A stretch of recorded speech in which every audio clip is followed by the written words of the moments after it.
సేవకుడి తెలివి. రత్నగిరి, ధవలగిరి ఇరుగు పొరుగు రాజ్యాలు. ఒకసారి హఠాత్తుగా ధవలగిరి రాజైన శూరవర్ధనుడు రత్నగిరిపై దండెత్తాడు.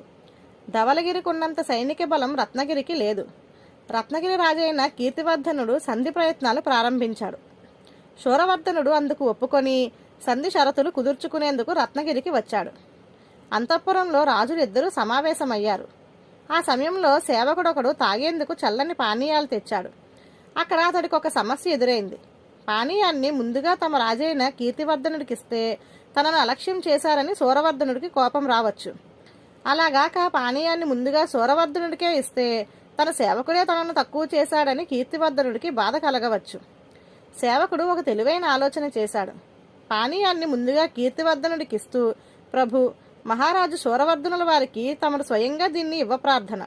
అతిథులుగా వచ్చిన రాజులకు సేవకుల ద్వారా గాక తమరే స్వయంగా అతిథి మర్యాదలు చేయడం తమ వంశానికి అనాదిగా వస్తున్న ఆచారమే కదా అన్నాడు. సేవకుడి మాటలకు ఇద్దరు రాజులు సంతృప్తి పడ్డారు. చిక్కు సమస్య విడిపోయింది. ధన్యవాదాలు.